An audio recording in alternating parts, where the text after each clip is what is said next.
اللہ نہ کرے سوہا تجھے کچھ ہو، دیکھنا تو بالکل ٹھیک ہو جائے گی۔ بانو بھی اس کی بات سن کر فوراً کہتی ہیں، میں نے دخان سے طلاق اس وجہ سے نہیں لی کیونکہ مجھے اس کے نام سے ابھی نفرت نہیں ہوئی، میں چاہتی ہوں۔ وہ کہتی ہے تو آنسو کا ایک گولا اس کے گلے میں اٹکتا ہے، جس پر وہ نظریں نیچے کر لیتی ہے، جبکہ بانو بھی اسے چپ نہیں کرواتی۔ وہ چاہتی ہیں کہ وہ بول لے جیسے وہ چاہتی ہے۔ میں چاہتی ہوں کہ جب میری قبر پر تختی لگائی جائے تو اس پر لکھا ہو مرحومہ زوجہ دخان۔ وہ یہ کہتی اپنی چادر سے آنسو صاف کرتی ہے، جبکہ آنسو رکنے کے چکر میں ہونٹ کپکپا رہے ہوتے ہیں، اور اس کی بات سن کر بانو بھی اپنے آنسو نہیں روک پاتی۔ سوہا نہ کر ایسی باتیں، تجھے کچھ نہیں ہوگا۔ بانو بھی میں تھک گئی ہوں، مجھ سے اور نہیں برداشت ہوتی اذیت، اور اب جب خدا نے ایسے موقع دیا ہے تو ایسے ہی ٹھیک، میں خوش ہوں۔ وہ پہلے روتے ہوئے اور پھر مسکراتے ہوئے بانو بھی کو دیکھ کر بولتی ہے، کچھ نہیں ہوگا تجھے، میں حویلی والوں کو بتاؤں گی، دیکھنا وہ تیرا علاج کروا دیں گے، اور پھر جب تو ٹھیک ہو جائے گی تو پھر تو خود صاحب جی کو خلا کے پیپر بھیجوانا۔ نہیں بانو بھی، آپ کسی کو کچھ نہیں بتائیں گی، آپ کو میری قسم۔ وہ فوراً ان کی بات سن کر ان کو منع کرتی ہے، نہیں سوہا میں بتاؤں گی، تو اپنی قسم واپس لے۔ بانو بی نے بھی ٹھان لیا تھا کہ وہ بتائے گی۔ نہیں میں قسم واپس نہیں لوں گی، میں دوائیاں لوں گی نا، میں پھر ٹھیک ہو جاؤں گی، بس آپ کسی کو کچھ نہیں بتائیں گی پلیز۔ وہ ان کا ہاتھ پکڑ کے منت کرتی ہے تو بانو بھی اسے دیکھ کر اسپات میں سر ہلاتی ہیں، مگر تو دوائیاں لے گی، وعدہ کر ورنہ میں بتا دوں گی۔ نہیں نہیں میں لیا کروں گی، بس آپ اپنے وعدے پر قائم رہیے گا۔ وہ اس کی بات کاٹ کر کہتی کھڑی ہوتی ہے، ہاں اور تو اب کبھی مرنے مرانے کی باتیں بھی نہیں کرنا، اگر کی تب بھی میں بتا دوں گی۔ بانو بھی ایک اور دھمکی دیتی ہیں، جس پر وہ ہنستی ان کا ہاتھ پکڑے ریسٹورنٹ سے باہر آتی ہے۔ دخان کہاں جا رہا ہے؟ دادی دخان کو باہر جاتا دیکھ کہتی ہے، جس پر وہ جاتا جاتا رک کر دادی کے پاس آتا ہے۔ دادی بے فکر رہیں، لاہور نہیں جا رہا، اب آہد کی شادی کے بعد ہی جاؤں گا۔ وہ ان کے پاس تخت پر بیٹھ کر کہتا ہے، جس پر دادی مسکرا دیتی ہیں، مجھے تجھ سے ایک بات کرنی ہے۔ جی کہیں دادی؟ زمیش کے والد کا فون آیا تھا، کہہ رہا تھا کہ آہد کی شادی میں دخان اور زمیش کا نکاح ہی کر دو، اچھا ہے نا، نکاح کے پاک بندھن میں بن جائیں گے بچے۔ دادی اس کے کندھے پر ہاتھ رکھ کر کہتی ہیں، جس پر دخان خاموش ہو جاتا ہے، شادی بھلے 1 سال بعد ہی کر دیں گے۔ دادی اسے کچھ نہ بولتا دیکھ کہتی ہیں، دادی ابھی میرا کوئی ارادہ نہیں ہے، میں سال بعد ہی کر لوں گا۔ دخان دادی کی طرف دیکھ کر کہتا ہے، جس پر دادی خفاش سے پیچھے منہ کر کے بیٹھ جاتی ہیں، ٹھیک ہے جیسے تیری مرضی۔ دادی ناراض کیوں ہو رہی ہیں؟ دخان دادی کو ایسے دیکھے پیار سے کہتا ہے، نہیں تو کر لے اپنی مرضی، میری تو کسی کو فکر ہی نہیں ہے، پتہ ہے سب سے زیادہ میں تجھ سے پیار کرتی ہوں، میں چاہتی ہوں کہ میرے مرنے سے پہلے تیرے بچے دیکھ لوں، انہیں اپنی گود میں اٹھا سکوں۔ دادی حسرت سے کہتی ہیں تو دخان ہنس دیتا ہے، تو ہنس کیوں رہا ہے؟ دادی اسے دیکھ غصے سے پوچھتی ہیں، دادی ابھی بھی آپ میرا نکاح کریں گی، رخصتی نہیں، تو میرے بچوں کی فکر لگ گئی، ابھی آہد کی ہونے دیں، ابھی اس کے بچوں کو گود میں لیے گا، اور ابھی تو آپ نے میرے بچوں کی شادی بھی کرنی ہے، تو اس کی فکر نہ کریں کہ آپ کو کچھ ہوگا۔ دخان دادی کی گود میں سر رکھ کر پیار سے ان سے ایک بات کرتا ہے، دخان بس نکاح کر لے، میں اور کچھ نہیں بولوں گی، میری ایک بات مان لے۔ دادی اس کے بالوں میں ہاتھ پھیرتے ہوئے پیار سے کہتی ہیں، جس پر دخان اٹھ کر بیٹھتا ہے، دادی اس کے بعد کسی بات کی ضد نہیں کروں گی، بس نکاح کر لے۔ دادی مظلوم سا منہ بنا کر کہتی ہیں تو دخان کسی سوچ میں پڑ جاتا ہے، بول دخان تیری خاموشی کو میں ہاں سمجھوں نا؟ دادی آنکھوں میں امید لے کر پوچھتی ہیں، جس پر وہ نیم مسکان کے ساتھ سر اس بات میں ہلاتا ہے، مگر شادی کے لیے مجھے فورس مت کیجیے گا، شادی میں اپنی مرضی سے کروں گا۔ وہ کہتا کھڑا ہوتا ہے، ہاں شادی تو اپنی مرضی سے ہی کرنا، اب آہد کے ولیمے میں تیرا نکاح رکھ دیتے ہیں، ٹھیک ہے؟ دادی کہتی ہیں تو وہ اس بات میں سر ہلاتا باہر کی طرف جاتا ہے۔ سوہا پھر سے کہہ رہی ہوں، دوائی یاد سے لینی ہے۔ بانو بھی سوہا کو پورے راستے یہی سمجھاتی آ رہی تھی، اور اب بھی وہ اسے یہی بتا رہی تھی کہ دخان سامنے سے آتا دکھتا ہے، جس پر وہ خاموشی سے اندر کی طرف جلدی سے نکل جاتی ہے، جبکہ سوہا جلدی نہیں کرتی، وہ ویسے ہی سر جھکائے اندر کی طرف بڑھتی ہے۔ رکو، کہاں سے آ رہی ہو؟ دخان سوہا کو دیکھ کر روکتا ہے۔ ڈاکٹر کے پاس گئی تھی، وہ اسے سر اٹھا کر جواب دیتی ہے۔ کیوں؟ دخان ماتھے پر بل لا کر پوچھتا ہے۔ میں نے کپڑے دیے تھے اسے، وہی پوچھنے گئی تھی سل گئے یا نہیں۔ سوہا اس کے بیتو کے سوال پر چڑھ کر کہتی ہے، اچھا سل گئے پھر؟ دخان بھی پینٹ کی جیب میں ہاتھ ڈالتے پوچھتا ہے۔ ہاں سل گئے، سوہا کہتی اندر کی طرف جاتی ہے کہ دخان اس کا ہاتھ پکڑ لیتا ہے، جسے وہ حیرت سے دیکھتی ہے۔ تم ایک گانا یاد کر لو، بہت جلد تم وہ گانے والی ہو۔ دخان اسے اپنے سامنے کرے کہتا ہے، جس پر سوہا ناسمجھی سے اسے دیکھتی ہے۔ مطلب؟ میں نکاح کر رہا ہوں زمیش کے ساتھ، آہد کے ولیمے والے دن تو تم وہ گانا یاد کر لینا۔ یار کون سا ہے وہ؟ دخان ماتھے پر ہاتھ رکھ کے سوچتا ہے اور سوہا کو اس کی بات سے کوئی تکلیف نہیں ہوتی، بلکہ وہ مسکرا دیتی ہے۔ ہاں ساجن تیری دلہن سجاؤں گی، وہ والا۔ دخان یاد آنے پر مسکراتے ہوئے کہتا ہے، ٹھیک ہے میں گانا یاد کر لوں گی، مگر ساجن زمیش کے ساتھ میری طرح جانوروں والا سلوک مت کرنا۔ میں تو محبت کرتی تھی سہلی، وہ لڑکی بہت تیز ہے، پورے خاندان میں تمہیں بدنام کر دے گی، اور پھر تم کسی کو منہ دکھانے کے قابل بھی نہیں رہو گے۔ سوہا مسکراتے ہوئے سخت لہجے میں اسے کہتی اندر کی طرف بڑھتی ہے کہ دخان اس کا بازو دبوچ کر حویلی کے پیچھے کی طرف لے جاتا ہے کہ سوہا تھوڑا چل کر اسے اپنا بازو چھڑوا لیتی ہے۔ چھوڑے میرا ہاتھ، تمہارے زیادہ پر نہیں نکل آئے؟ یہ تم نے مجھے تم کیوں کہا؟ شوہر ہوں تمہارا، آپ کہہ کے بات کرو تمیز میں رہ کر۔ دخان اس کے ہاتھ چھڑوانے پر دوبارہ اس کا بازو پکڑے غصے سے کہتا ہے، تمیز سے بات ان سے کی جاتی ہے جو تمیز کے لائق ہوں، آپ کو تو تمیز چھو کر بھی نہیں گزرتی۔ سوہا زور سے اپنا بازو چھڑوا کر غصے سے اس کی آنکھوں میں آنکھیں ڈال کر کہتی ہے، اور دخان تو سوہا کا یہ روپ دیکھ کر حیران ہی رہ جاتا ہے۔ ابھی تو اس نے بہت حیران ہونا تھا، یہ تو ایک چھوٹا سا ٹریلر تھا اس کے لیے۔ مجھے لگتا ہے کہ میرے نکاح کا سن کر تمہیں دکھ ہو رہا ہے، دخان ہنستے ہوئے کہتا ہے، جس پر وہ بھی تنزیہ مسکرا دیتی ہے۔ نہیں، مجھے دکھ زمیش کا ہو رہا ہے جو آپ کے پلے بندھے گی۔ سوہا اسے کہتی حویلی کے اندر کی طرف بڑھتی ہے، جس پر دخان غصے سے اس کی پشت کو گھورتا ہے۔ اسے کہاں یقین آ رہا تھا کہ سوہا اس سے ایسے بات کرے گی۔ زمیش تم رہنے دو، ہم کر لیں گے، تم بھی ایک طرح سے دلہن ہو۔ سوہا اس کے ہاتھ سے ڈسٹنگ کا کپڑا لے کر کہتی ہے۔ سوہا بانو بھی مل کر رابعہ کا کمرہ صاف کر رہے تھے کہ زمیش بھی ان کے ساتھ ہاتھ بٹانے آ گئی تھی۔ نہیں کوئی بات نہیں سوہا، مجھے اچھا لگے گا تمہارے ساتھ کام کروا کر۔ وہ دوبارہ اسے کپڑا لے کر گلدستہ اٹھا کر اسے صاف کرتی ہے۔ سوہا تو الماری صاف کر دے، اس میں جو فالتو چیزیں پڑی ہیں نا انہیں باہر نکال دے۔ بانو بھی جالے صاف کرتے ہوئے کہتی ہیں تو سوہا الماری کی طرف جاتی ہے اور پھر الماری کا پٹ کھول کر کھڑی ہوتی ہے۔ بانو بھی، یہ رابعہ کتنی پیاری تھی نا؟ وہ رابعہ کی ایک مسکراتی ہوئی تصویر اٹھا کر اسے دیکھتے ہوئے کہتی ہے۔ ہاں پیاری بہت تھی، مگر غصے کی بھی بہت تیز تھی، بالکل صاحب جی کی طرح۔ بانو بھی رابعہ کے بارے میں بتاتی ہیں۔ بانو بھی مرنے والوں کی برائی نہیں کرتے، وہ اچھی جگہ ہوتے ہیں۔ سوہا ان کی بات سن کر کہتی ہے، مجھے تو سمجھ نہیں آتی کہ اتنی پیاری لڑکی خودکشی کیسے کر سکتی ہے۔ سوہا الماری میں سے چیزیں باہر نکالتے ہوئے کہتی ہے۔ اس کی بات پر بانو بھی اور زمیش مڑ کر اسے دیکھتی ہیں۔ کس نے کہا کہ رابعہ نے خودکشی کی ہے؟ بانو بھی اس کی بات سن کر کہتی ہیں تو زمیش بھی ان کی بات کو درست سمجھ کر اس بات میں سر ہلاتی ہے۔ کیا مطلب کس نے کہا؟ دخان صاحب نے کہا تھا کہ…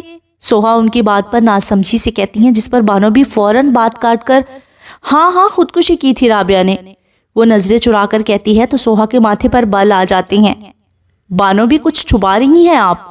وہ بانو بھی کو دیکھ کر کہتی ہے، نہیں میں کچھ کیوں چھپاؤں گی، تو جلدی سے صفائی کر، پھر اور بھی کام ہے۔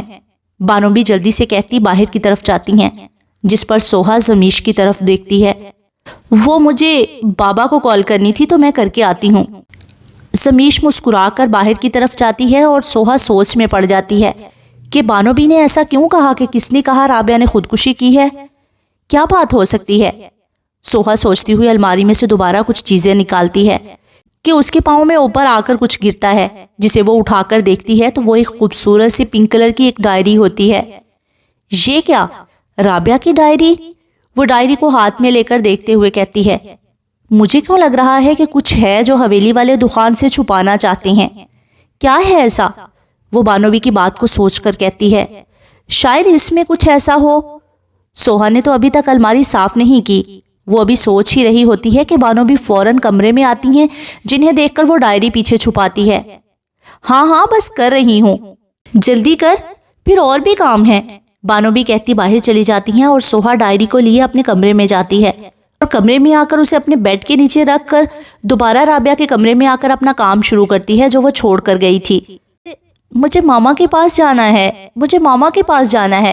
احمد کب سے روحان کی گود میں بیٹھا روتا ہوا بس یہی بولے جا رہا تھا، اور روحان کب سے اسے کبھی موبائل دیتا تو کبھی کوئی چیز دے کر بہلا رہا تھا، مگر وہ کسی قیمت پر بھی چپ نہیں ہو رہا تھا۔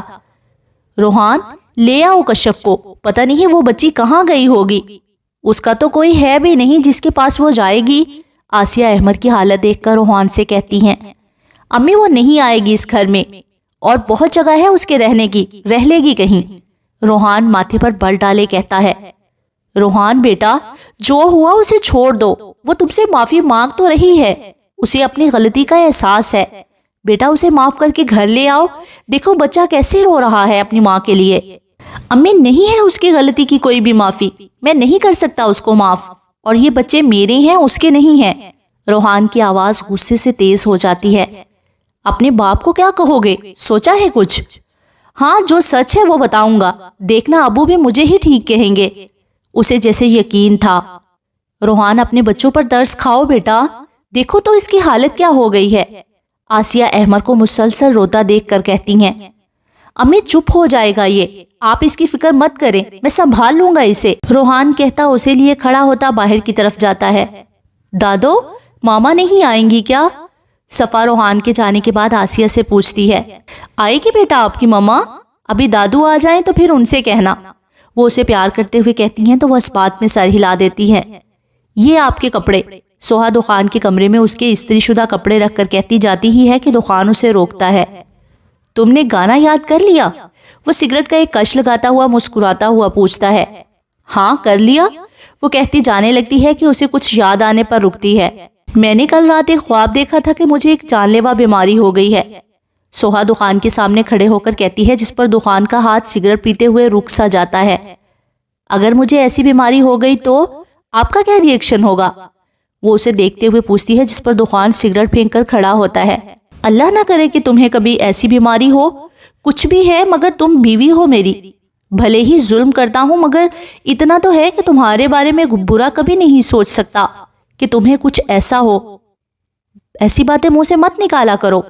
دخان اسے بازوؤں سے پکڑ کر آرام سے کہتا ہے، جس پر سوہا حیرانگی سے اسے دیکھتی ہے مگر پھر کچھ ہی دیر میں دخان کا کہکہا کمرے میں گونجتا ہے۔ ایسا میں نہیں بولوں گا، کسی خوش فہمی میں مت رہنا۔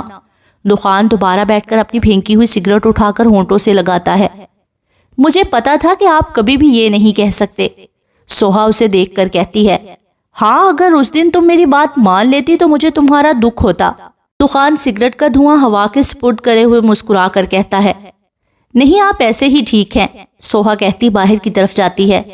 سنو جی، دخان کی آواز پر وہ بغیر مڑے ہی کہتی ہے، اگر تمہیں کبھی ایسی بیماری ہو بھی گئی نا تو مجھے ایک چیز کا دکھ ہوگا کہ کوئی میرا ظلم سہنے والا نہیں ہوگا، بس اس سے زیادہ نہیں۔ دخان کہتا ہے تو سوہا اپنے آنسو پی کر بغیر اس کی طرف منہ کرے باہر کی طرف جاتی ہے۔ اس ظالم سے وہ اور امید بھی کیا کر سکتی تھی؟ روحان اپنے باپ کے سامنے سر جھکا کر بیٹھا بس اپنے باپ کی ڈانٹ سنے جا رہا تھا، جبکہ احمد اب اپنے دادا کی گود میں چپ بیٹھا اپنے باپ کو اس کے باپ سے ذلیل ہوتے ہوئے بھی دیکھ رہا تھا، جبکہ صفا، سیف اور آسیہ چپ چاپ کبھی روحان کو تو کبھی غفار کو دیکھ رہے تھے۔ تمہیں ترس نہیں آیا اس بچی پر کہ وہ کہاں جائے گی؟ تمہیں پتا بھی ہے کہ اس کا کوئی نہیں ہے، پھر بھی؟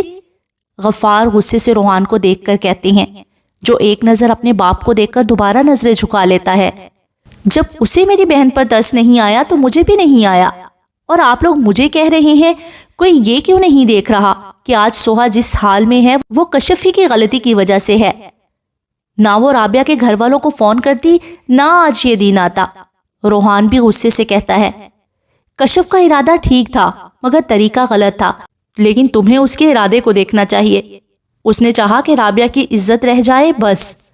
آسیہ بھی بات میں اپنا حصہ ڈالتی ہیں، یہ بہت اچھی عزت رکھی اس نے کہ وہ مر ہی گئی۔ روحان طنز کرتا ہے، مجھے کچھ نہیں پتا، تم ابھی جاؤ اور اسے لے کر آؤ، پتہ نہیں کہاں ہوگی، وہ کس حال میں ہوگی۔ غفار اپنا فیصلہ سناتے ہیں، جسے سن کر روحان اپنی جگہ سے کھڑا ہو جاتا ہے۔ میں نہیں جاؤں گا اسے لینے.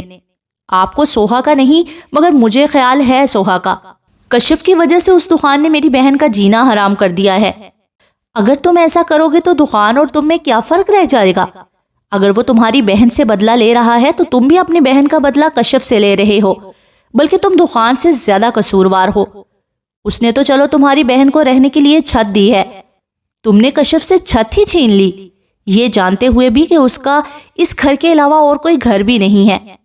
غفار بھی غصے سے کھڑے ہوتے ہیں تو روحان شرمندہ سا ہو جاتا ہے، مگر پھر بھی اپنی بات پر قائم رہتا ہے. میں نہیں جاؤں گا اسے لینے، وہ غلط ہے. روحان بول کر اپنے کمرے کی طرف بڑھتا ہے کہ غفار کی آواز پر رک جاتا ہے. اگر تم کشف کو واپس اس گھر میں نہیں لاؤ گے تو تم بھی اس گھر سے نکل جاؤ. غفار کی بات پر روحان کے ساتھ آسیہ اور سیف بھی اپنے باپ کی طرف حیرت سے دیکھتے ہیں. ابو، روحان صدمے سے کہتا ہے، میں نے تمہیں معاف کشف کی وجہ سے کیا تھا کہ تم نے اپنی ہمسفر ایک اچھی لڑکی کو چنا ہے. اگر وہ ہی نہیں ہے ادھر تو تمہاری بھی اس گھر میں کوئی جگہ نہیں ہے. ابو، آپ اس کے لیے مجھے اس گھر سے نکال رہی ہیں، اپنے بیٹے کو، جبکہ آپ کو پتا بھی ہے کہ اس نے کیا کیا ہے. ہاں، میں اپنے بیٹے کو گھر سے نکال رہا ہوں. اگر وہ قصوروار ہے تو تم بھی اتنے ہی ہو. اگر اس نے غلط کیا ہے تو تم نے بھی تو رابعہ کے بارے میں نہ جانا اور کشف سے شادی کر لی. تم بھی اگر اتنے اچھے تھے تو جاتے نا رابعہ کے گھر. کیوں نہیں گئے؟ جا کے پوچھتے اس سے کہ کیوں اس نے ایسا کیا. غفار بھی روحان کو آئینہ دکھا رہے تھے جس پر وہ چپ ہی رہا تھا. اب اس طرح میرے سامنے مت کھڑے ہو، جاؤ اور جا کر ڈھونڈو اسے. اگر وہ ملی تو ہی واپس آنا، ورنہ آج سے تمہارا اس گھر سے اور ان بچوں سے کوئی واسطہ نہیں. غفار کی بات سن کر وہ پہلے اپنے باپ کو دیکھتا ہے اور پھر بچوں کو، اور پھر غصے سے دروازے کی طرف بڑھتا ہے. کشف کو اگر تم نہ لا سکے تو میں اسے کل ڈھونڈنے جاؤں گا، اور اگر میں اسے لایا تو تم پھر بھی اس گھر میں واپس نہیں آؤ گے، تو بہتر ہے کہ اسے ڈھونڈنا. غفار اس کا ارادہ سمجھ کر کہتے ہیں، جس پر وہ اپنا غصہ ضبط کرے باہر کی طرف جاتا ہے. سوہا، تو نے دوائی لی؟ بانو بھی سوہا کے کمرے میں آ کر پوچھتی ہیں جو کوئی ڈائجسٹ لیے بیٹھی تھی. نہیں بانو بھی، ابھی لے لیتی ہوں. وہ ویسے ہی ڈائجسٹ میں جھکی جواب دیتی ہے، جس پر بانو بھی اس کے ہاتھ سے ڈائجسٹ چھین کر اس کے سامنے بیٹھتی ہیں. ابھی میرے سامنے لو. بانو بھی، میں لے لوں گی. نہیں، ابھی میرے سامنے لو. بانو بھی جگ سے گلاس میں پانی ڈال کر اسے دیتے ہوئے کہتی ہیں. بانو بھی، آپ کو یقین نہیں ہے کیا مجھ پر؟ وہ پانی کا گلاس پکڑ کے کہتی ہے. نہیں، بالکل نہیں. اب اگر نہیں لی تو میں جا کر سب کو بتاتی ہوں. بانو بھی اسے بلیک میل کرتی ہیں. اچھا، لے تو رہی ہوں، آپ اپنے وعدے سے تو نہ پھرے. وہ سائڈ ٹیبل کی دراز سے دوائیاں نکال کر پانی کے گلاس کو بانو بھی کو پکڑاتی، ہر ایک پتے سے ایک ایک گولی نکال کر بانو بھی سے پانی کا گلاس لے کر ایک نظر بانو بھی کو دیکھتی ہے. چل لے بھی لے، مجھے کیا دیکھ رہی ہے؟ اور دکھا، بس یہ 4 ہی ہے نا؟ بانو بھی اسے کہتی دوائیاں چیک کرتی ہے جو بس 4 ہی گولیاں ہوتی ہیں. جی بس 4 ہی ہیں. سوہا کہتی دوائی کو بیزاری سے دیکھ کر منہ میں رکھتی پانی کا گلاس لبوں سے لگاتی ہے. چل اب تو سو جا، میں چلتی ہوں. وہ اس کے سر پر ہاتھ رکھتی باہر کی طرف جاتی ہیں اور سوہا انہیں جاتا دیکھ واش روم میں بھاگتی بیسن کے سامنے کھڑی ہو کر ساری گولیاں باہر نکال دیتی ہے. اف، کتنی کڑوی تھی. منہ میں رکھنے کے باعث پورے منہ کا سواد ہی خراب ہو گیا تھا، جو اس کے چہرے کے بدلتے نقش دیکھ کر ہی پتا چل رہا تھا. وہ نل کھول کر 2-3 بار پانی سے کلی کرتی تو منہ کا ذائقہ تھوڑا بہتر ہوتا تو باہر آتی ہے. سوری بانو بھی، میں نے آپ سے کیا ہوا وعدہ نہیں نبھایا. وہ بیڈ پر بیٹھ کر خود سے کہتی ہے کہ کچھ یاد آنے پر بیڈ سے اٹھ کر نیچے بیٹھ کر بیڈ کے نیچے جھانکتی ہے تو سامنے ہی اس کی مطلوبہ چیز مل جاتی ہے، جسے وہ اٹھا کر بیڈ پر بیٹھتی ہے. چلے جی، پڑھتے ہیں آج رابعہ کی ڈائری، دیکھتی ہیں کیا پتا چلتا ہے. وہ رابعہ کی ڈائری کھول کر اسے پڑھنا شروع کرتی ہے. کشف کب سے سنسان سڑک کے کنارے بیٹھی روئے جا رہی تھی. نہ وہ دارالامان گئی اور نہ ہی کوئی اور جگہ. وہ کافی دیر سے یہیں بیٹھی روئے جا رہی تھی. وہ خود کے لیے نہیں، اپنے بچوں کے لیے رو رہی تھی. وہ احمر کے لیے رو رہی تھی جو اس کے پاس آنے کے لیے مچل رہا تھا. وہ ابھی احمر کے بارے میں سوچ ہی رہی ہوتی ہے کہ اسے اپنے برابر میں کوئی بیٹھا ہوا محسوس ہوتا ہے، جس پر وہ فوراً ڈر کر اپنے بائیں طرف مڑ کر دیکھتی ہے تو ایک 30 سالہ نوجوان منہ پر ماسک لگائے اسے ہی دیکھ رہا ہوتا ہے، جسے دیکھ وہ فوراً کھڑی ہوتی ہے. کون ہو تم؟ اٹھو یہاں سے. کشف ڈرتے ڈرتے کہتی ہے، جس پر وہ شخص اٹھ کر پینٹ کی جیبوں میں ہاتھ ڈالے کھڑا ہو کر اسے دیکھتا ہے. جوان لڑکی کا اس وقت یوں سڑک پر بیٹھنا ٹھیک نہیں ہے، اور اگر وہ لڑکی رو بھی رہی ہو تو بالکل بھی نہیں. اصل میں انسانی کتے بہت پھرتے ہیں۔ تبھی وہ نرم لہجے میں کہتا ہے، ہاں جیسے تم ہو نا۔ وہ غصے سے اسے کہتی ہے، جس پر کشف کو لگتا ہے کہ وہ ماسک کے پیچھے سے ہلکا سا مسکرایا ہو۔ اگر میں انسانی کتا ہوتا تو ابھی تم یوں آرام سے نہیں کھڑی ہوتی اور مجھے یوں غصے سے تو بالکل بھی نہیں دیکھ رہی ہوتی۔ وہ اس کے غصے سے دیکھنے پر کہتا ہے، آ جاؤ، تمہیں تمہارے گھر چھوڑ دیتا ہوں۔ وہ اپنی گاڑی کی طرف اشارہ کرتا ہے۔ تم بھی انسانی کتے ہی ہو اور مجھے لگتا ہے کہ بہت منجے ہوئے ہو اور اپنے کام میں بہت ماہر بھی لگ رہے ہو۔ کشف ابھی اسے اور بھی کچھ بولنے والی تھی کہ اسے اپنے پیچھے سے روحان کی آواز آتی ہے۔ روحان کشف کے سامنے ایک نوجوان کو کھڑا دیکھ اس کے تھوڑا قریب آ کر ماتھے پر بل ڈالے اسے دیکھتا ہے۔ یہ کون ہے؟ روحان اس کی طرف دیکھ کر کشف سے پوچھتا ہے، جس پر کشف تو کچھ نہیں مگر وہ شخص مسکرا دیتا ہے۔ سوہا کب سے رابعہ کی ڈائری پڑھ رہی تھی مگر اسے اپنے مطلب کی کوئی چیز نہ ملی۔ کسی صفحے پر اس نے اپنی اور دخان کی لڑائی کے بارے میں لکھا تھا تو کبھی اپنے بابا سے ڈانٹ کھانے کے بعد اپنا رونا لکھا تھا۔ سوہا ایسے ہی ہر صفحے کو ہٹا ہٹا کر دیکھ رہی تھی کہ اسے ایک جگہ ایک خوبصورت سا دل اور اس میں ایک خوبصورت تقریباً 22 سال کے لڑکے کی تصویر دکھتی ہے، جسے دیکھ سوہا کے ماتھے پر بال آ جاتی ہیں۔ یہ کون ہے اور اس کی تصویر رابعہ کی ڈائری میں کیا کر رہی ہے؟ اس کی ڈائری میں تو بھائی کی تصویر ہونی چاہیے تھی۔ وہ یہی سوچتی ہے کہ اس کی نظر ایک صفحے پر پڑتی ہے جہاں ریڈ مارکر سے بڑا بڑا حالم لکھا ہوتا ہے، جس کا مطلب تھا کہ تصویر میں موجود لڑکے کا نام حالم ہے۔ سوہا یہی دیکھ کر صفحہ پلٹ کر پڑھنا شروع کرتی ہے۔ ڈیئر ڈائری، آج اتنے سالوں بعد حالم آیا ہے اور میں اتنی خوش ہوں کہ خوشی کی حد نہیں۔ چلو آج میں تمہیں بتا دیتی ہوں کہ حالم کون ہے۔ ہر وقت بس میں ڈائری میں اس کا نام تو کبھی اس کی تصویر لگا دیتی ہوں مگر کبھی کھل کر ذکر نہیں کرتی۔ حالم میری محبت ہے، مجھے وہ بہت اچھا لگتا ہے۔ اس کا پتہ نہیں مگر میرے لیے وہ سب کچھ ہے۔ سوہا یہ پڑھ کر حیران رہ جاتی ہے اور پھر مزید جاننے کے لیے آگے صفحے پر پڑھتی ہے۔ ڈیئر ڈائری، حالم سے میری بہت اچھی دوستی ہو گئی ہے۔ وہ بہت اچھا ہے، کہتا ہے کہ تم بہت اچھی ہو رابعہ، تمہاری جیسی دوست قسمت سے ملتی ہے۔ سوہا ایسے بہت سے صفحے پڑھ لیتی ہے جہاں رابعہ نے حالم کی تعریف میں زمین و آسمان ایک کر دیے تھے، مگر اصل حیران تو وہ تب ہوتی ہے جب یہ پڑھتی ہے، ڈیئر ڈائری، آج مجھے بہت غصہ ہے حالم پر۔ وہ آج میرے ہاسٹل مجھ سے ملنے آیا اور اس نے مجھے وہ کہا جو کوئی بھی لڑکی اپنے محبوب کے منہ سے نہیں سننا چاہتی۔ اس نے کہا کہ اسے کشف اچھی لگتی ہے اور میں کشف سے بات کروں کہ حالم تم سے شادی کرنا چاہتا ہے۔ مجھے کشف آج بہت بری لگ رہی ہے، دل کرتا ہے کہ آج اس کا قتل کر دوں۔ جو ایک یتیم خانے میں پلی لڑکی کیسے حالم کو پسند آ سکتی ہے؟ کیسے؟ جبکہ میں اسے لاکھ درجے اچھی ہوں۔ اس کا تو کوئی ہے بھی نہیں آگے پیچھے۔ میں نے حالم کو یہ بتایا تو وہ کہتا ہے کہ مجھے اس بات سے کوئی فرق نہیں پڑتا۔ سوہا کو پڑھ کے لگتا ہے کہ رابعہ نے انتہائی غصے کے عالم میں لکھا ہوگا۔ وہ صفحے کو پورا پڑھ کے آگے صفحے پر جاتی ہے۔ ڈیئر ڈائری، آج کشف نے مجھے کہا کہ اسے روحان پسند ہے، وہ محبت کرتی ہے روحان سے اور مجھے یقین ہے کہ اگر وہ روحان کو کہے گی تو وہ مان بھی جائے گا، مگر کیوں ہر اچھا لڑکا اسے ملے؟ حالم تو مجھ سے دور ہو گیا ہے صرف کشف کی وجہ سے، مگر اب میں کشف کو روحان کا نہیں ہونے دوں گی۔ میں روحان سے شادی کروں گی اور اسے بتاؤں گی کہ دیکھو ایسے تکلیف ہوتی ہے جب کوئی محبت چھینتا ہے۔ سوہا یہ پڑھ کر اپنا سر تھام کر بیٹھ جاتی ہے۔ یا اللہ، یہ لڑکی کیا تھی؟ وہ کہتی دوسرا صفحہ پلٹتی ہے۔ ڈیئر ڈائری، آج میں روحان کے ساتھ بھاگ کر شادی کر رہی ہوں اور کشف کا منہ دیکھنے والا ہے۔ وہ بس روحان کے سامنے اچھی بننے کے لیے ہمارے سامنے مسکرا رہی ہے۔ حالم تو اپنی ماما کی پسند سے شادی کر رہا ہے اور مجھے یقین ہے کہ بابا میری بھی شادی کر دیں گے۔ تبھی کہیں نہ کہیں تو شادی کرنی ہے نا، تو پھر روحان سے کیوں نہیں؟ اچھا ہے، وہ پیارا بھی ہے، اور سب سے بڑی بات روحان سے شادی کر کے کشف ہر وقت مجھے اور روحان کو دیکھ کر جلے گی، جس پر مجھے بہت مزہ آئے گا۔ سوہا کی بس ہو گئی تھی ڈائری پڑھ کے۔ وہ سوچ رہی تھی کہ کوئی ایسا بھی کر سکتا ہے۔ بھائی آپ لکی ہیں جو آپ کو کشف بھابی ملی، سوہا دل میں سوچتی آگے کا صفحہ پلٹتی ہے جو آخری تھا، مطلب یہ رابعہ نے مرنے سے پہلے لکھا تھا۔ تم مسکرا کیوں رہے ہو؟ بتاؤ کون ہو تم؟ روحان اس شخص کی مسکراہٹ پر غصے سے کہتا ہے تو وہ شخص اب بھی مسکراتا ہوا اپنا تعارف کرواتا ہے۔ میں حالم ہوں، یہاں سے گزر رہا تھا تو دیکھا یہ لڑکی اکیلے یہاں بیٹھی رو رہی ہے۔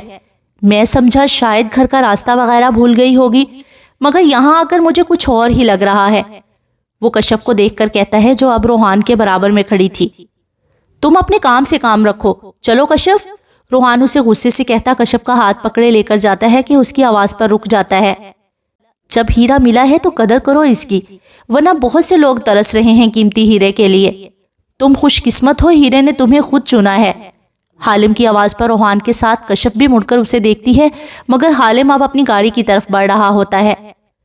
اس نے کیا بولا تھا؟ ہیرا مطلب کیا؟ روحان کشف کے ساتھ چلتے ہوئے کہتا ہے، جس پر کشف کچھ سال پیچھے چلی جاتی ہے۔ کشف مجھے کچھ فرق نہیں پڑتا کہ تمہارے آگے پیچھے کوئی ہے بھی یا نہیں، مجھے بس تم اچھی لگتی ہو، مجھے اور کچھ نہیں چاہیے۔ حالم کینٹین میں اس کے سامنے بیٹھا اس سے سمجھا رہا تھا، دیکھو حالم، میں کسی اور کو پسند کرتی ہوں تو پلیز مجھے اب دوبارہ تنگ مت کرنا، ورنہ مجبوراً مجھے یہاں سے ہمیشہ ہمیشہ کے لیے جانا پڑے گا، اور مجھے امید ہے کہ تم نہیں چاہو گے میری پڑھائی خراب ہو۔ کشف سخت لہجے میں کہتی ہے تو حالم اٹھ کر کھڑا ہوتا ہے۔ ٹھیک ہے، میں اب کبھی تمہیں تنگ نہیں کروں گا اور نہ کبھی یہاں کا رخ کروں گا۔ اگر میری بات سے تم ہرٹ ہوئی ہو تو سوری۔ وہ کہتا سیدھا یونی کے مین گیٹ کی طرف جاتا ہے۔ اس دن کے بعد آج کشف اسے دیکھ رہی تھی جو بالکل ویسا ہی تھا، مگر اب مسکراتا بہت تھا، جبکہ پہلے ایسا نہیں تھا۔ یہی سوچتے سوچتے کشف روحان کے ساتھ کار میں بیٹھتی ہے۔ روحان، آپ اب بھی ناراض ہیں؟ وہ روحان کو غصے میں دیکھ کر کہتی ہے۔ ناراض اپنوں سے ہوا جاتا ہے اور تم میری کچھ نہیں، تو پلیز چپ ہو جاؤ۔ میں تمہیں امی ابو کے کہنے پر لینے آیا ہوں، ورنہ میں کبھی تمہیں لینے نہ آتا۔ روحان اسے کہتا گاڑی سٹارٹ کر کے آگے بڑھ لیتا ہے اور کشف چپ ہو کر بیٹھ جاتی ہے۔ ان کی گاڑی کے گزرتے ہی حالم ایک نظر روحان کی گاڑی کو دیکھ کر ایک گہری سانس لیتا اپنی گاڑی میں آ کر اپنی منزل کی طرف بڑھتا ہے۔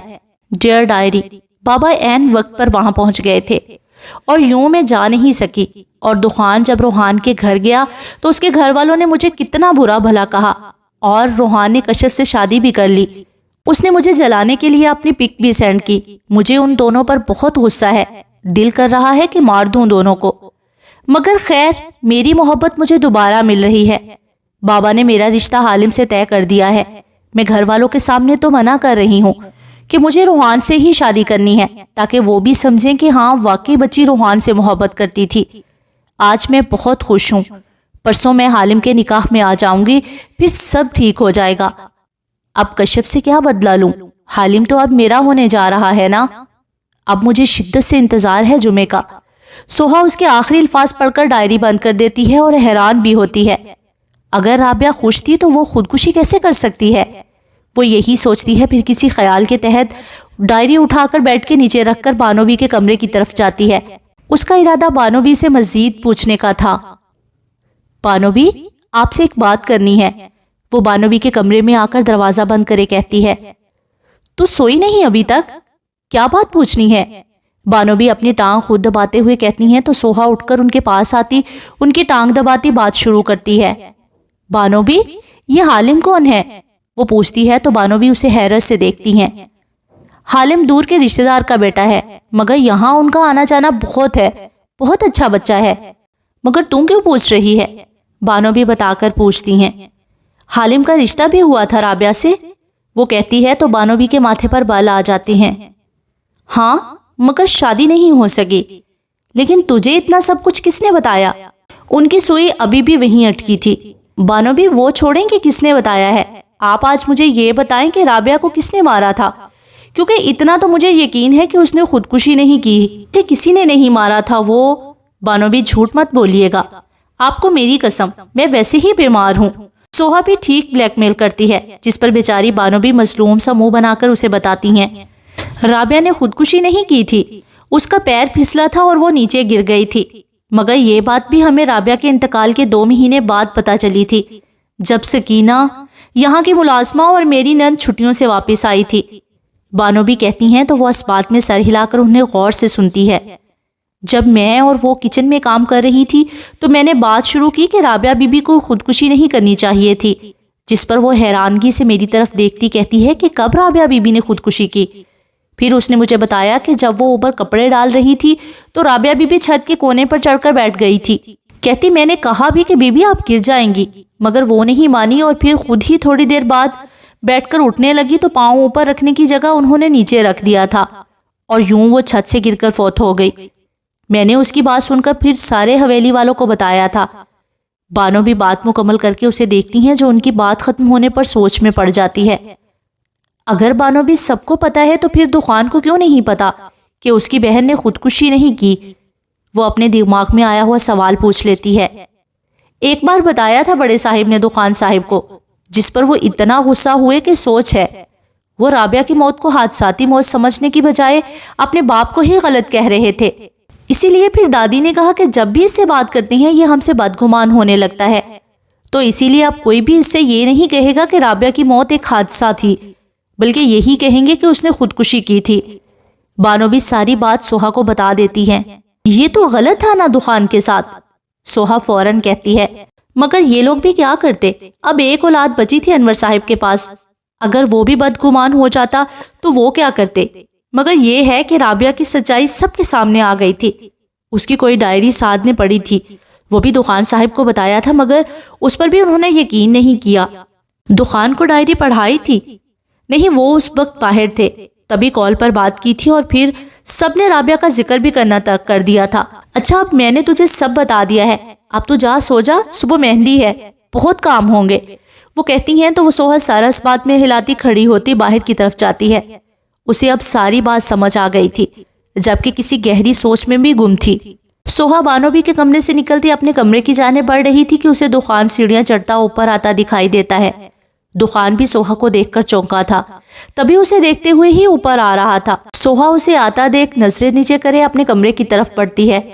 سوہا، چھت پر آؤ، تم سے بات کرنی ہے، دخان کہتا اوپر کی طرف بڑھتا ہے کہ سوہا کی آواز پر مڑے اسے دیکھتا ہے۔ یہی کہہ دے جو بھی بات ہے، میں اوپر نہیں آ رہی، سوہا کہتی ہے تو دخان ماتھے پر بال ڈالے اس کا جائزہ لیتا ہے۔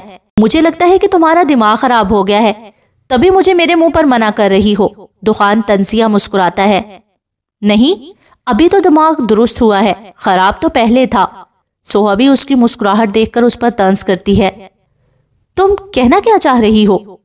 کچھ نہیں، آپ بتائیں کیا بات کرنی تھی آپ نے مجھ سے؟ وہ بات بدلتے ہوئے کہتی ہے۔ وہ بات تو میں بھول گیا، دخان کہتا مسکرا دیتا ہے۔ یہ بتاؤ کہ تمہارا وہ بیماری والا خواب کب سچ ہوگا؟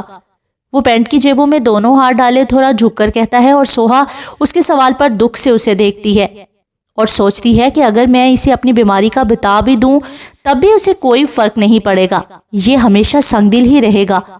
جو بیماری میں نے خواب میں دیکھی تھی اگر وہ سچ میں مجھے ہو گئی تو مجھے لگتا ہے کہ آپ کو اس وقت بھی کوئی فرق نہیں پڑے گا۔ سوہا زخمی سا مسکراتی ہے۔ ہاں، بالکل ایسا ہی ہے۔ وہ فوراً ہاں میں ہاں ملاتا ہے۔ تو پھر چھوڑے، کیا کریں گے جان کر؟ وہ اپنے آنسو پی کر مسکراتے ہوئے کہتی اپنے کمرے کی طرف جاتی ہے، اور دخان جب تک اسے دیکھتا ہے جب تک وہ اپنے کمرے میں چلی نہیں جاتی۔ کاش مجھے کوئی فرق نہ پڑتا، دخان ایک لمبی سانس لے کر کہتا اوپر کی طرف جاتا ہے۔ سوہا اپنے کمرے میں آ کر دروازہ بند کرے وہیں بیٹھ کر رونے لگ جاتی ہے۔ تمہاری وہ بیماری والا خواب کب سچ ہوگا؟ دخان کی باتیں یاد کر کے وہ اور روتی ہے اور اپنے سر پر لیا ہوا دوپٹہ اتار کر ایسے جدا کرتی ہے جیسے دخان نے نہیں اس بیچارے نے یہ الفاظ کہے ہوں۔ بہت جلد آپ کی خواہش پوری ہوگی دخان، بہت جلد۔ دیکھنا بہت روئیں گے آپ، مجھے بلائیں گے مگر میں نہیں آؤں گی، کبھی بھی نہیں آؤں گی۔ اس کی روتے روتے ہچکی بن جاتی ہے اور پھر وہی درد دوبارہ اس کے سر میں اٹھتا ہے، مگر اب درد کی شدت زیادہ تھی۔ درد کی وجہ سے منہ سے کراہ نکلی تھی اور پھر درد میں مزید شدت آتی گئی۔ وہ ایک ہاتھ اپنے سر پہ رکھ کے اور ایک اپنے پیچھے دیوار پر رکھے سہارا لیے کھڑی ہوتی بیڈ تک آتی ہے اور پھر وہاں آ کر دھم سے لیٹ جاتی ہے۔ یا اللہ، درد کم نہیں ہوتا تو اللہ کو یاد کرتی اٹھ کر بیٹھتی ہے، لیکن اسے محسوس ہوتا ہے کہ اس کی ناک کے پاس کچھ گیلا گیلا سا ہے۔ نظر جب اپنی جھولی میں جاتی ہے تو خوف سے اس کی آنکھیں پھیل جاتی ہیں اور پھر وہ گھبراتے ہوئے اپنے ناک کو چھو کر دیکھتی ہے تو ہاتھ میں ہلکا سا خون نظر آتا ہے، جسے دیکھ وہ واش روم میں بھاگتی ہے۔ واش روم میں آ کر بیسن کے سامنے کھڑی ہو کر آئینے میں اپنا جائزہ لیتی ہے، جہاں ناک کے ایک سوراخ سے خون کی ایک لکیر ہونٹ تک آتی ہوئی نیچے قطرے کی شکل میں ٹپک رہی تھی۔ وہ جلدی سے نل کھولے پانی کی چھینٹیں اپنے چہرے پر مارتی ہے اور پھر درد کے ساتھ خون بھی آنا بند ہوتا ہے تو نل بند کرے بیسن پر نڈھال سی جھکتی ہے۔ میں بہت قریب ہوں اپنی منزل کے، بہت زیادہ۔ دخان دورانی ہمیشہ کے لیے چلی جائے گی سوہا تم سے دور، اور پھر کبھی نہیں آئے گی۔ وہ درد سے ہنستی چہرہ اٹھا کر آئینے میں دیکھ کر کہتی، ہنستے ہنستے رونے لگتی ہے اور پھر اپنے آنسو صاف کرے تولیے سے منہ صاف کرتی باہر آتی ہے۔ حویلی میں سورج روز کی طرح اپنے معمول کے مطابق نکلتا ہے، مگر آج حویلی میں عجیب ہی افراتفری تھی۔ پوری حویلی آج مہمانوں سے بھری پڑی تھی۔ وہیں سوہا آج بھی بانو بی کے ساتھ کام میں لگی تھی۔ دادی نے اسے کہا تھا کہ تم بچیوں کے ساتھ بیٹھ کر انجوائے کرو، مگر اس نے بانو بی کو اکیلے کام کرتا دیکھ منع کر دیا تھا۔ ابھی بھی وہ پھول سے بھری ہوئی ٹوکری اٹھائے اوپر کی طرف جا رہی تھی کہ کسی سے ٹکر ہوتے ہوتے بچی تھی۔ جب وہ ٹوکری کے پیچھے سے دیکھتی ہے تو، سوری سوہا، میں موبائل میں اتنا مگن تھا کہ تمہیں دیکھ ہی نہ سکا۔ ویسے یہ کہاں لے کر جا رہی ہو؟ لاؤ مجھے دو، میں لے جاتا ہوں۔ حالم سوہا کی ٹوکری لیتے ہوئے کہتا ہے تو سوہا مسکرا کر اسے دے دیتی ہے۔ سوہا کی حالم سے ملاقات صبح ناشتے کی ٹیبل پر ہوئی تھی۔ وہیں دادی نے حالم کا اس سے اور اس کا حالم کو بتایا تھا۔ سوہا کو تو پہلے بھی اس کا پتا تھا، مگر پھر بھی سوہا کو حالم عادت کا بہت اچھا لگا، ہمیشہ مسکرانے والا، اور سب سے بڑی بات کہ وہ 4 گھنٹے میں سوہا سے اتنا فرینک ہو گیا تھا جیسے سوہا کو برسوں سے جانتا ہو۔ بانو بی نے بتایا تھا اسے کہ وہ ہر کسی کے ساتھ ایسا ہی ہے، یہاں تک کہ بانو بی کا بھی بہت خیال رکھتا ہے۔ آپ تو آرام کرنے گئے تھے نا، تو اتنی جلدی آرام کر بھی لیا؟ سوہا اس کے ساتھ چلتے ہوئے پوچھتی ہے، جس پر وہ ہمیشہ کی طرح مسکرا کر جواب دیتا ہے، نہیں مجھے پسند نہیں ہے زیادہ آرام کرنا، تبھی سوچا کہ باہر جا کر دیکھتا ہوں کہ کیا ہو رہا ہے۔ ہاں یہ تو اچھی بات ہے، سوہا ہنس کے جواب دیتی ہے، مگر سامنے سے دروازہ کھولے دخان اپنے کمرے سے نکلتا ہے اور سوہا کو حالم کے ساتھ مسکراتا ہوا دیکھ ماتھے پر بل لے آتا ہے۔ کیا ہو رہا ہے؟ دخان ان کے سامنے آ کر مسکراتے ہوئے کہتا ہے، جس پر وہ دونوں جو کسی بات پر ہنس رہے تھے دخان کی آواز پر چونک کر اسے دیکھتے ہیں۔ کچھ نہیں، سوہا اتنا بھاری ٹوکرا اٹھا کر لا رہی تھی تو میں نے سوچا کہ میں مدد کروا دیتا ہوں۔ تم بتاؤ، تم کیا ناشتہ کر کے دوبارہ سو گئے تھے؟ حالم اسے فریش سا دیکھ کر کہتا ہے۔ حالم اپنی یہ عادت چھوڑ دو، کب تک نوکروں کی مدد کرو گے؟ اپنی لائف پر دھیان دو۔ دخان ایک نظر سوہا کو دیکھ کر کہتا ہے، جس پر سوہا غصے سے منہ دوسری طرف کر لیتی ہے۔ پہلی بات، میری لائف کی تم فکر مت کرو، میں دیکھ لوں گا، اور دوسری بات، مجھے حالم نہیں حالم بھائی کہہ کر پکارو۔ حالم مذاق میں کہتا ہے تو دخان اس کی بات سن کر ہنس دیتا ہے، جس پر سوہا حالم کے ہاتھ سے ٹوکری لے کر ایک نظر اسے دیکھتی آگے کی طرف بڑھتی ہے تو دخان بھی مسکراتا ہوا اسے دیکھتا ہے۔ تم بس مجھ سے 2 سال بڑے ہو تو میں تمہیں بھائی کیوں بولوں؟ میں تو نام ہی لوں گا تمہارا حالم۔ دخان حالم پر زور دے کر کہتا ہے۔ دخان وہ کرے جس کا اسے کہا جائے، ایسا کبھی ہو سکتا ہے؟ خیر تمہاری مرضی، میں کیا کہہ سکتا ہوں، بلکہ تمہارے آگے تو میں خود بھی چھوٹا لگتا ہوں۔ حالم کندھے اچکا کے بولتا ہے۔ اب ایسا بھی نہیں ہے، دخان اسے کہتا اپنے ساتھ لیے آگے کی طرف بڑھتا ہے۔ کشف بیٹا جاؤ روحان کو ناشتہ دے آؤ، وہ اٹھ گیا ہے۔ آسیہ کچن میں آ کر کشف سے کہتی ہیں، آنٹی انہوں نے کل مجھے اپنے کمرے میں نہیں آنے دیا، اور آپ کو لگتا ہے کہ وہ میرے ہاتھ کا ناشتہ کھائیں گے؟ کشف پراٹھا بناتے ہوئے کہتی ہے، تم جاؤ تو، وہ کھا لے گا، جاؤ آپ۔ آسیہ اسے ناشتے کی ٹرے دیتے ہوئے کہتی ہے تو وہ مجبوراً آسیہ کو دیکھ کر کچن سے باہر جاتی ہے۔ کشف کمرے کے باہر کھڑے ہو کر پہلے کچھ دیر سوچتی ہے اور پھر اندر قدم رکھتی ہے۔ اندر آتی ہے تو روحان آئینے کے سامنے کھڑا بال بنا رہا ہوتا ہے۔ اسے شیشے سے دیکھ کر ہاتھ کچھ سیکنڈ کے لیے روکتا ہے، مگر پھر اسے اگنور کرے شیشے میں دیکھتا ہے۔ روحان یہ ناشتہ کر لیں، کشف اسے کہتی ہے تو وہ ہاتھ میں گھڑی پہنتا صوفے پر آتا ہے اور وہاں بیٹھ کر شوز پہنتا ہے۔ روحان ناشتہ ٹھنڈا ہو رہا ہے، پہلے ناشتہ کر لیں۔ کشف اسے کچھ نہ بولتا دیکھ دوبارہ کہتی، مگر اب بھی وہ کوئی جواب نہیں دیتا، بلکہ اپنا موبائل اٹھا کر باہر کی طرف چلا جاتا ہے۔ امی مجھے ناشتہ دیں، مجھے دیر ہو رہی ہے۔ کشف کو باہر سے روحان کی آواز سن کر بہت دکھ ہوتا ہے۔ وہ ناشتہ دیکھ کر سوچتی ہے کہ میں بھی تو ناشتہ ہی لائی تھی، مگر نہیں، اب تو روحان کو میرے ہاتھ کا کچھ نہیں اچھا لگے گا، میں خود غرض جو ہوں۔ وہ یہی سوچتی بیڈ پر بیٹھ جاتی ہے۔ اس کا باہر جانے کا ارادہ اب روحان کے باہر جانے کے بعد کا تھا۔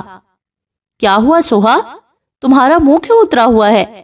باہر کیوں نہیں آ رہی؟ حالم سوہا کو کچن میں ٹیبل پر بیٹھا دیکھ کر کہتا ہے، جو تیار ہو کر چپ سی ٹیبل کے اوپر انگلی سے لکیریں ڈال رہی تھی۔ کچھ نہیں، بس سب کے گجرے ہیں، میری باری پر گجرے ہی ختم ہو گئے، اور مجھے غصے کے ساتھ دکھ بھی ہو رہا ہے۔ وہ اپنے خالی ہاتھ دکھا کر کہتی ہے، جس پر حالم اسے دیکھ کر ہنس دیتا ہے۔ تمہیں گجرے پسند ہیں؟ جی بہت زیادہ، کون لڑکی ہوگی جسے گجرے پسند نہیں ہوں گے؟ اچھا تم اداس مت ہو، کچھ کرتے ہیں۔ وہ کہتا ادھر ادھر نظریں گھماتا ہے اور سوہا بڑی غور سے اسے دیکھتی ہے کہ یہ دیکھ کیا رہا ہے؟ آپ دیکھ کیا رہی ہیں؟ میں؟ ہاں مل گیا۔ حالم کہتا ایک دیوار سے گلاب کے پھول کی لڑی کو کھینچ کر اتارتا ہے، جس پر سوہا کا منہ حیرت سے کھل جاتا ہے۔ یہ کیا کیا آپ نے؟ اتنی محنت سے اور مشکل سے لگائی تھی میں نے یہ۔ سوہا دکھ سے کہتی ہے ایک تو بیچاری نے کرسی پر چڑھ چڑھ کے لگائی تھی اور حالم نے ایک جھٹکے میں ہی توڑ دی۔ سوری یار، مگر یہ صبح تک سوکھ جائیں گے، تو اچھا نہیں ہے کہ ابھی ہم اس کو اپنے کام میں لے لیں؟ حالم کہتا لڑی ٹیبل پر رکھ کر خود کرسی کھینچ کر بیٹھتا ہے اور سوہا بھی اسے دیکھ کر کرسی پر بیٹھ کر اس کے کام کو دیکھتی ہے۔ سوئی دھاگا ہوگا؟ حالم اسے دیکھ کر پوچھتا ہے، جس پر وہ سر کو اسبات میں ہلا کر اٹھ کے ایک کبرڈ کھول کے اس میں سے سوئی دھاگا نکال کے حالم کو دیتی دوبارہ بیٹھتی ہے۔ وہ بڑی غور سے اس کے کام کو دیکھتی ہے، جو دھاگے کو سوئی میں پرو کر اب ہر پھول کو احتیاط سے سوئی کے اندر سے گزارتا دھاگے کے اندر لٹکا دیتا ہے اور سوہا اس کا کام سمجھ کر مسکرا دیتی ہے۔ اسی طرح وہ سارے گلاب کو دھاگے میں کرے 2 حصوں میں تقسیم کر دیتا ہے۔ سوہا، اگر تم برا نہ مانو تو میں تمہیں یہ پہنا دوں؟ وہ دراصل پھر میں اسے تمہارے ہاتھ میں تمہاری کلائی کے لحاظ سے باندھ دوں گا۔ حالم اسے دیکھ کر کہتا ہے تو سوہا مسکرا کر اپنا ہاتھ آگے کرتی ہے اور حالم بہت احتیاط سے اس کے ہاتھ کو ٹچ کرے بغیر گلاب کی لڑی کو اس کے ہاتھ پر باندھ دیتا ہے۔ دیکھو کیسا لگا؟ وہ باندھ کر پوچھتا ہے۔ یہ تو مارکیٹ والے گجرے سے بھی اچھا بنا ہے اور بہت خوبصورت بھی ہے۔ وہ اپنے دونوں ہاتھ دیکھ کر کہتی ہے اسے واقعی بہت پسند آیا تھا۔ تمہیں پسند آیا؟ ہاں بہت زیادہ۔ بہت شکریہ آپ کا۔ اس میں شکریہ کی کیا بات ہے؟ ہم دوست ہیں اور دوست تو اتنا کر ہی سکتے ہیں نا؟ وہ کہتا کھڑا ہوتا ہے تو سوہا اس کی بات سن کر مسکرا دیتی ہے۔ اچھا اب میں جا رہا ہوں، تم بھی آ جاؤ، اب تو تمہارا مسئلہ بھی حل ہو گیا۔ جی آپ چلے، میں پانی پی کر آتی ہوں۔ وہ کہتی ہے تو حالم مسکراتا ہوا کچن سے باہر نکل جاتا ہے اور اس کے نکلتے ہی بانو بھی اس کے پاس آتی ہیں۔ سوہا، تو نے دوائی لی؟ سوہا جو پانی پی رہی ہوتی ہے بانو بھی کی آواز پر برا سا منہ بناتی ہے۔ نہیں۔ جلدی جا ابھی لے دوائی، ورنہ میں… نہیں بانو بھی، میں ابھی لیتی ہوں جا کر، اب کیوں فکر کرتی ہیں؟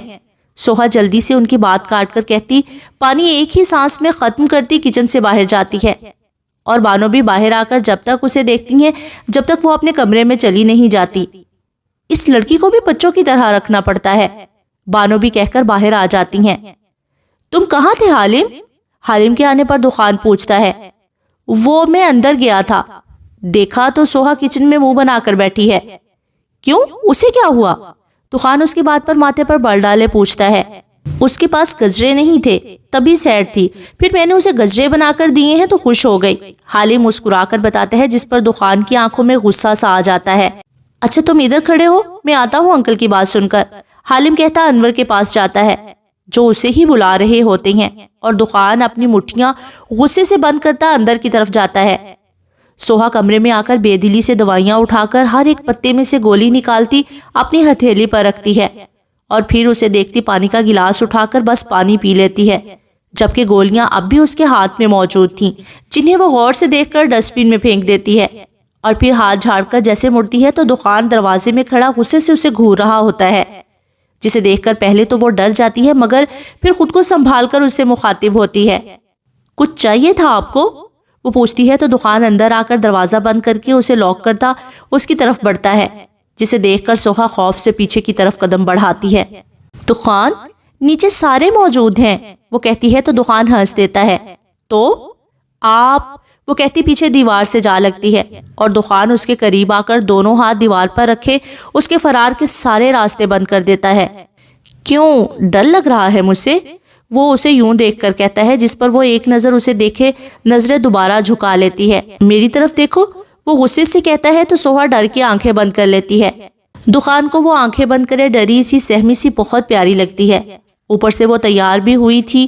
وہ مسکرا کر اس کے قریب ہوتا اس پر جھکنے ہی لگتا ہے مگر جب نظر اس کے ہاتھ پر جاتی ہے تو غصہ دوبارہ اس کی آنکھوں میں آ جاتا ہے۔ وہ تو بھول ہی گیا تھا کہ وہ کس کام سے آیا تھا یہاں، مگر اب جب یاد آتا ہے تو اس سے دور ہو کر اس کا ہاتھ سختی سے پکڑتا ہے، جس پر سوہا آنکھیں کھولے پہلے تو سکھ کا سانس لیتی ہے مگر اس کی گرفت اپنی کلائی پر مضبوط دیکھ کر اپنا ہاتھ چھڑواتی ہے مگر ناکام۔ تمہارا نکاح کس سے ہوا ہے؟ وہ اسے پوچھتا ہے۔ آپ سے، اٹک اٹک کر جواب دیتی ہے۔ تمہارا شوہر کون ہے؟ وہ اب اس کے ہاتھ کو اور سختی سے پکڑتا ہے جس کی وجہ سے اس کی آنکھ میں آنسو آ جاتے ہیں۔ آپ ہیں؟ تو پھر تمہارے ہاتھ میں حالم کے نام کے گجرے کیا کر رہے ہیں؟ وہ ایک آئی برو اٹھا کر اس کے تھوڑا قریب ہو کر پوچھتا ہے۔ وہ حالم نے بھائی، حالم بھائی کہو، اگر دوبارہ تمہارے منہ سے حالم نام سنا تو تمہاری زبان کاٹ کر پھینک دوں گا، سمجھ آئی؟ جب بھی اسے پکارو گی بھائی کہہ کر پکارو گی۔ دخان اس کے ہاتھ سے گجرے اتارتے ہوئے کہتا ہے۔ دخان پلیز مت، وہ کہتی ہے تو دخان گجرے اتار کر اسے زمین پر پھینک کے اپنے پاؤں سے مسل دیتا ہے۔ چلو نیچے چلتے ہیں، وہ مسکراتے ہوئے کہتا اس کا ہاتھ پکڑتا ہے کہ اس کے ہاتھ کی ہتھیلی دیکھ کر رک جاتا ہے۔ یہ تم نے اپنے ہاتھ پہ میرا نام کیوں لکھا ہے؟ وہ ماتھے پر بل ڈالے مہندی سے لکھے اپنے نام کی طرف اشارہ کرتا ہے جو سوہا نے کچھ دیر پہلے ہی لکھا تھا۔ سوہا اس کے منہ سے یہ الفاظ سن کر ایک دم غصے میں آ جاتی ہے۔ چلو وہ چپ تھی کہ حالم کے گجرے پہن کر اس نے غلط کیا، مگر یہ تو اس کا ہی نام تھا نا، پھر وہ کیوں غصہ کر رہا تھا؟ یہی سوچتے ہوئے وہ اپنے دونوں ہاتھوں کو ملا کر مہندی سے لکھے نام کو خراب کر دیتی ہے۔ مہندی گیلی ہونے کی وجہ سے دونوں ہتھیلیوں پر پھیل جاتی ہے اور دخان اس کا یہ پاگل پن دیکھ کر حیران رہ جاتا ہے۔ بس مٹا دیا، اب کبھی نہیں لکھوں گی، وہ کہتی غصے سے دروازہ کھولے باہر نکل جاتی ہے اور دخان ابھی تک ویسا ہی کھڑا رہتا ہے۔ میں نے یہ کب کہا تھا کہ مجھے اچھا نہیں لگا؟ اسے آخر ہوا کیا ہے؟ کچھ دیر پہلے مجھ سے ڈر رہی تھی اور اب؟ دخان حیرت سے سوچتا ہے۔ ابھی تو ایک جھٹکا اور تھا جو دخان دورانی کو ملنے والا تھا، اور وہ جھٹکا کیا تھا یہ تو کل ہی پتا چلے گا دخان کو۔ سوہا کچن میں آ کر اپنے ہاتھ کو نفرت سے دیکھتی ہے۔ اب نفرت کی ساری سیڑھیاں مکمل ہو گئی، نفرت آج تمہارے نام سے بھی، سوہا کہتی اپنا ہاتھ نل کے سامنے کرتی اسے دھوتی ہے۔ مہندی تو صاف ہو جاتی ہے مگر دخان کا نام گہرا تھا، لیکن اس کے اوپر پھیلی مہندی اسے بدنما بنا رہی تھی، اور سوہا کے لیے یہی کافی تھا کہ اس نے اپنا ہاتھ زیادہ رنگ گہرا ہونے سے پہلے ہی دھو لیا تھا۔ سوہا یہ کیا کر رہی ہے؟ بانو بھی اس کے پاس آ کر پوچھتی ہیں جو روتے ہوئے اپنا ہاتھ رگڑ رہی ہوتی ہے۔ بانو بھی، میں نے کچھ سوچا ہے، وہ بانو بھی کی بات کو اگنور کرے اپنے آنسو صاف کرے کہتی ہے۔ کیا سوچا ہے؟ میں دخان کے نکاح والے دن سب کو بتا دوں گی کہ میں دخان کی بیوی ہوں، مگر یہ میں دخان کا نکاح ہونے کے بعد بتاؤں گی، اور پھر دخان سے کہوں گی کہ وہ مجھے طلاق دے سب کے سامنے، وہ بانو بھی کو مسکراتے ہوئے بتاتی ہے۔ مگر میں ان سب سے پہلے دخان کو رابعہ کی ڈائری پڑھواؤں گی، جب دخان نکاح کے لیے تیار ہو رہا ہوگا تب، سوہا کہتی بانو بھی کو دیکھتی ہے جو حیرت سے اسے دیکھ رہی ہوتی ہیں۔ سوہا مجھے ڈر لگ رہا ہے، کل کیا ہوگا حویلی میں؟ بانو بھی اس کی باتوں سے ڈرتی بھی ہیں۔ بانو بھی، کل حویلی کا تو پتہ نہیں، مگر دخان کو ضرور کچھ ہوگا، وہ دانت پیس کر دخان کا تصور کرے سوچتی ہے، اور بانو بھی اسے بس دیکھ کر ہی رہ جاتی ہیں۔ کیا سوہا کر سکے گی دخان دورانی کو برباد، یا دخان ہی سوہا کو اڑنے سے پہلے ہی دبوچ لے گا؟ بانو بھی سوہا کو دیکھ کر سوچتی ہے، گہری سانس لیتی ہیں، اب نہ جانے کل کیا طوفان آنے والا تھا۔ سوہا ساری تیاریاں ہو گئی ہیں، مہمان بھی آنا شروع ہو جائیں گے، اب ایک کام کر، تو جا کے تیار ہو جا، جب تک میں یہ سب دیکھ لیتی ہوں، بانو بھی سوہا کو کچن سے باہر لاتے ہوئے کہتی ہیں۔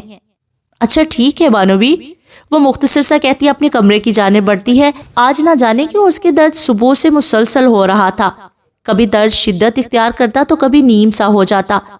ابھی بھی اس کے سر میں پیچھے کی سائیڈ ایک ٹیس سی اٹھی تھی جسے وہ پیچھے ہاتھ رکھ کے کم کرنے کی کوشش کر رہی تھی، مگر بے سود۔ وہ کمرے میں آتی تھوڑی دیر بیٹھ کر اپنا سر پکڑتی ہے۔ یا اللہ، بس آج کچھ نہ ہو، آج دخان کو وہ ڈائری پڑھا دوں اور سب کو ہمارے نکاح کا بتا دوں، اور وہ کہتی چپ ہو جاتی ہے۔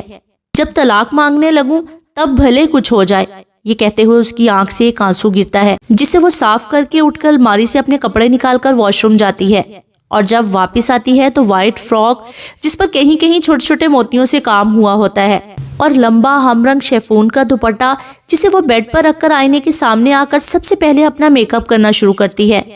اسے یہ میک اپ زوہا نے دیا تھا۔ میک اپ جب ہوتا ہے تو وہ مسکراتے ہوئے خود کو دیکھ کر بالوں کا جوڑا بناتی ہے۔ اب ڈائری کو صحیح ہاتھوں میں دیتے ہیں، وہ فراک کو تھوڑا اونچا کرے جھک کر بیڈ کے نیچے سے ڈائری نکالتی ڈائری جھاڑتی ہے جس پر ہلکی سی مٹی پڑ گئی تھی۔ تم بہت کام کی ہو میرے لیے، وہ مسکرا کے کہتی دوپٹہ اپنے شانوں پر ڈال کر باہر دخان کے کمرے کی طرف جاتی ہے۔ سوہا دخان کے کمرے کا دروازہ آرام سے دھکیل کر اندر داخل ہوتی ہے، جبکہ ڈائری اپنے پیچھے چھپائی ہوتی ہے۔ اندر داخل ہوتی ہے تو کمرے میں پرفیوم اور سگریٹ کی ملی جلی مہک نتنوں میں جاتی ہے، جبکہ صوفے کے سامنے ٹیبل پر ایش ٹرے میں سگریٹ کی راکھ اور بچے ہوئے سگریٹ کے ٹکڑے پڑے تھے۔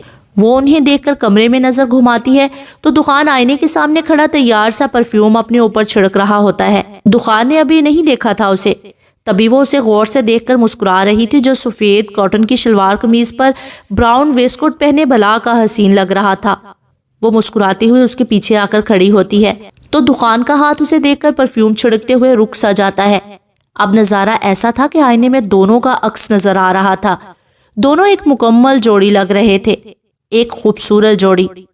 یہ کہنا برا نہیں تھا، اگر وہ عربی شہزادہ تھا تو وہ بھی حسین۔ سوہا کو مسکراتا ہوا دیکھ وہ بھی مسکراتا اس کی طرف مڑتا ہے۔ خیر تو ہے، آج بڑی محنت کی ہے خود پر، وہ اس کا جائزہ لیتے ہوئے کہتا ہے۔ ظاہر سی بات ہے، آج شوہر کا نکاح ہے تو بیوی کو تو تیار ہونا چاہیے نا، وہ بھی مسکرا کر جواب دیتی ہے۔ پہلی بیوی ہے جو شوہر کے نکاح میں اتنی خوش ہے، بلکہ اتنا تیار بھی ہوئی ہے، تمہیں ایک ایوارڈ سے نوازنا چاہیے، وہ ہنستے ہوئے کہتا صوفے پر جا کر بیٹھتا ہے۔ مجھے ایوارڈ نہیں، کچھ اور چاہیے، وہ اسے سگریٹ اٹھاتا دیکھ کر کہتی ہے، جس پر وہ ناسمجھی سے اسے دیکھتا ہے۔ کیا؟ جب سے ہمارا نکاح ہوا ہے آپ نے کبھی میری بات نہیں مانی، مگر آج آپ کو میری بات ماننی پڑے گی۔ چلو آج ویسے ہی میں بہت خوش ہوں، کیا مانگتی ہو بولو؟ اس کی بات سن کر وہ سگریٹ کو ہونٹوں سے جدا کر کے ہنستا ہے۔ آج آپ اس ڈائری کو پڑھیں گے اور پلیز کوئی بھی بحث کیے بغیر۔ وہ جیسے ہی ڈائری آگے کرتی ہے تو دخان کے ماتھے پر فوراً بال آ جاتے ہیں۔ یہ رابعہ کی ڈائری تمہارے پاس کیا کر رہی ہے؟ ہمت کیسے ہوئی تمہاری اس ڈائری کو ہاتھ لگانے کی؟ دخان ایک دم ہی غصے میں آ جاتا ہے۔ میں نے کہا آج آپ میری بات مانیں گے بغیر کوئی بحث کیے اور جانیں گے کہ کیا سچ ہے اور کیا جھوٹ۔ یہ چھوڑ دے کہ ڈائری میرے پاس کیسے آئی، سوہا بھی سخت لہجے میں کہتی ہے۔ ادھر دو یہ ڈائری اور نکلو میرے کمرے سے، میں نہیں پڑھ رہا اسے، جاؤ۔ دخان اس سے ڈائری چھین کر کہتا ہے۔ دخان، آج آپ کو اسے پڑھنا ہوگا، آپ کو رابعہ کی قسم، آج آپ کو جاننا ہوگا کہ کیا سچ ہے اور کیا جھوٹ، سوہا بھی غصے سے کہتی ہے تو دخان پہلے اسے اور پھر سوہا کو دیکھتا ہے۔